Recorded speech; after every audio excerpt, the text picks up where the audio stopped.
मताधिक्यानं आदरणीय सुरेश बाबांच्या नेतृत्वाखाली जयवंतराव भोसले सहकार पॅनलला निवडून देण्याचं मोठं काम माझ्या सगळ्या कार्यकर्त्यांनी केलेलं आहे।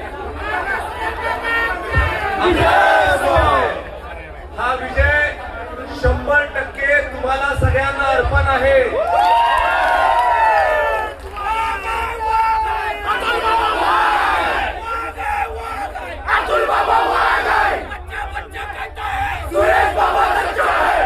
मागच्या निवडणुकीमध्ये आपलं मताधिक्य 10,000पासून 11,000पर्यंत होतं आणि या निवडणुकीमध्ये आपलं मताधिक्य त्याच्यापेक्षा बरंच जास्त असणार आहे हे देखील तुम्हाला मी आज सांगू इच्छितो।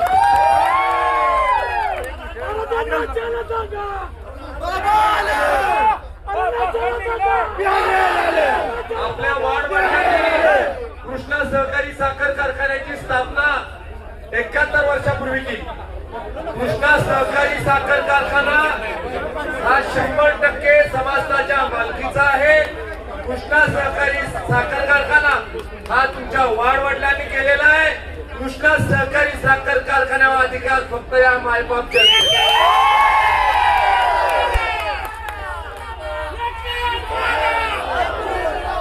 निवडणुकीमध्ये मी खूप काही ऐकलं। निवडणुकीमध्ये काही लोक म्हणत होती वाघ आहे वाघीण आहे कोण आहे?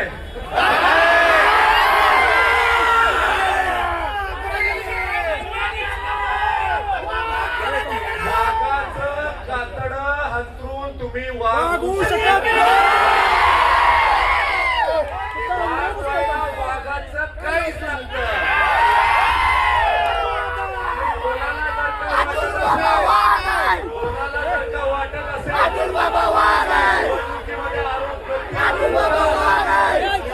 झाली की काही होत नाही। आज तुमच्या सगळ्यांच्या साक्षीनं सांगतो की जो भ्रष्टाचार कृष्णा कारखान्यामध्ये तुम्ही केलाय एक पैशाचा हिशोब काय समजता तुम्ही? कृष्णा सहकारी साखर कारखान्यामध्ये बाहेरचा सगळा विषय घेऊन बाहेरच्या लोकांचा पाठिंबा घेऊन तुम्ही राजकारण आणू पाहताय। कृष्णा सहकारी साखर कारखाना हा कृष्णा काठच्या मायबाप जनतेचा आहे। तिथं राजकारण आणायचं तुम्ही काम नव्हतं।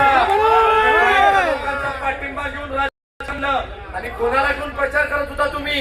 हे कारखान्याचे सभासद नाही अशा लोकांना घेऊन प्रचार करत होता। तुम्हाला कारखान्याच्या सभासदाला घेऊन तुम्हाला प्रचार करायला कोणी थांबवलं होतं? तो सभासद नाही, तो आमची माप काढतोय। ठीक आहे माझी काढली तर काही फिकीर नाही, आदरणीय सुरेश बाबांवर बोलावं, स्वर्गीय जयवंतराव अप्पांवर बोलावं। आज मला तुम्ही सांगा स्वर्गीय जयवंतराव अप्पांवर बोलायची यांची पात्रता आहे का? काय दिले तुम्ही उधळले? काय केलं तुम्ही तुमच्या 5 वर्षामध्ये?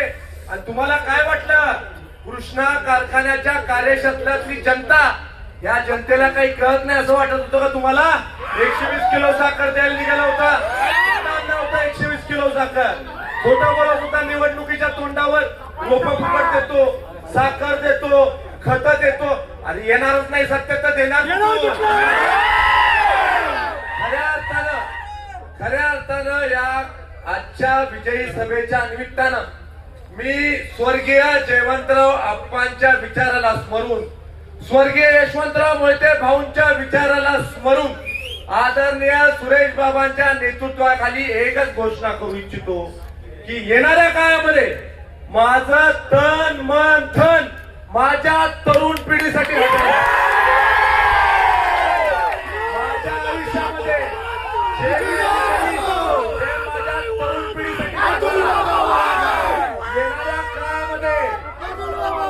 येणाऱ्या काळामध्ये सगळ्यात तरुणांना माझं सांगणं आहे तुमच्या घरामधला तुमचा भाऊ म्हणून तुमच्या पाठीशी मी उभा आहे।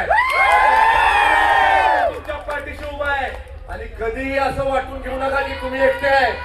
मी तुमच्या पाठीशी आहे काही पण असू दे। हिमालयाच्या टोकापासून कन्याकुमारी पर्यंत काही पण तुम्हाला आज मला या कार्यक्रमात एवढं सांगायचंय, जनतेने आदरणीय सुरेश बाबांचं नेतृत्व स्वीकारलंय. कारण जनतेला विश्वास आहे की सुरेश बाबांकडनं चुकीचं काय होणार नाही. सुरेश बाबा कुणाच तर सल्ला घेऊन कुणाच तर चिठ्ठी वाचून काम करत नाही. बरोबर. काम करतात. सुरेश बाबांना आपल्या लोकांच्या विषयी आधार आहे, आपल्या माणसांच्या विषयी आधार आहे. तुमच्या केसाला सुद्धा धक्का लागू नये.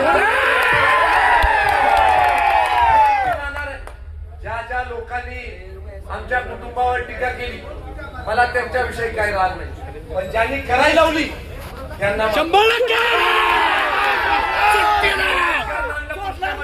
त्यांना माफी नाही. कशाला तुम्ही अट्टाच केला? किती मतं पडली तुम्हाला? काय झाली तुमची परिस्थिती? मोठ्या मोठ्या वल्गना करत होतो. तुम्हाला काय वाटलं की लोकांना भावनिक करायचं, लोकांची दिशाभूल करायची? तुम्हाला एक सांगू इच्छितो मी, ऐका, महत्वाचं सांगतो, महत्वाचं ऐकून घ्या. विधानसभेची निवडणूक झाली, काय म्हटले? ईव्हीएम निवडून आला. आता काय झालं रे?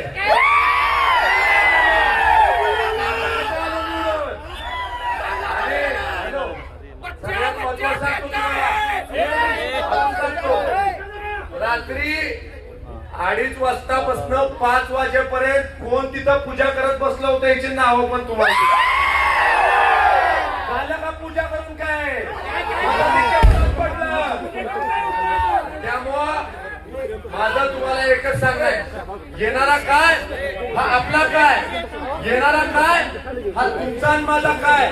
आणि या कृष्णा परिवाराचे मालक फक्त माझी मायबाप जनता एवढं या कार्यक्रमाच्या अतुल बाबा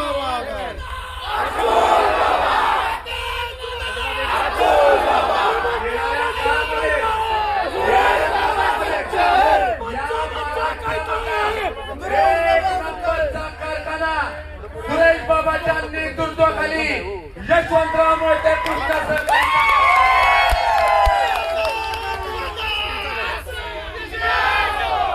माझ्याबरोबर फक्त छत्रपती शिवाजी महाराजांची घोषणा सगळ्यांनी जोरात द्यायची. ज्या छत्रपती शिवाजी महाराजांचा पुतळा सुद्धा तुम्हाला उभा करता आला नाही, त्या छत्रपती शिवाजी महाराजांना आपण आराध्य दैवत मानतो.